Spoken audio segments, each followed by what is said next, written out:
Hi, everybody. Welcome back to another hellish experience in today's Lenten vision.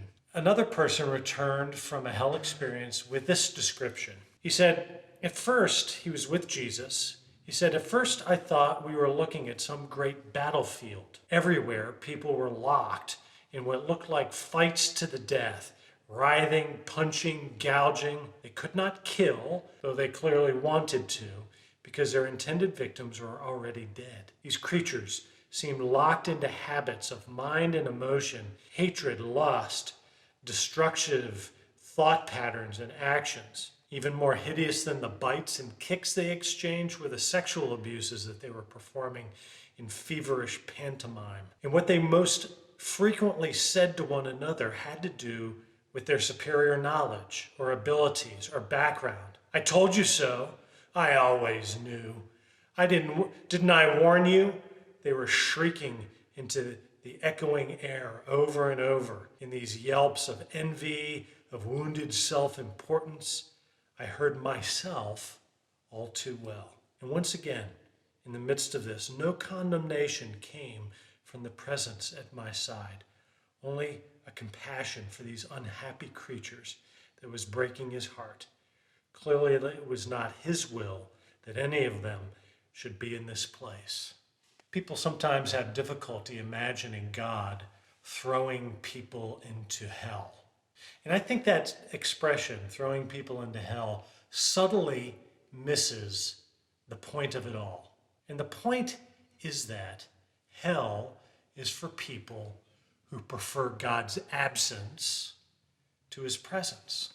They spent their lives keeping God at arm's length, busily focused on other things, and in hell, they get their wish forever.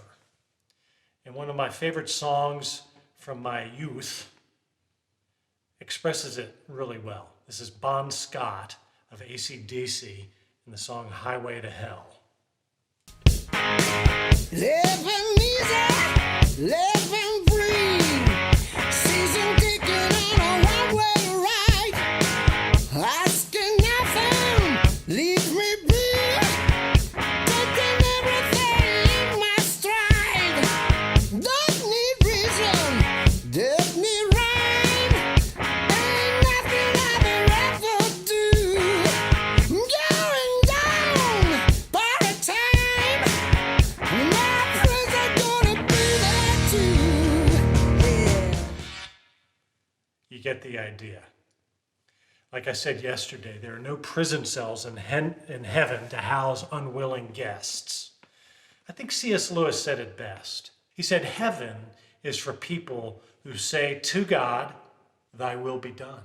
And hell is for people to whom God says, thy will be done. The doors of hell are locked from the inside. So who do you know who's keeping God at arm's length today? Let's pray for them, for their willingness to unlock those doors and let him in. Folks, that's today's Lenten Vision, and I'll see you tomorrow.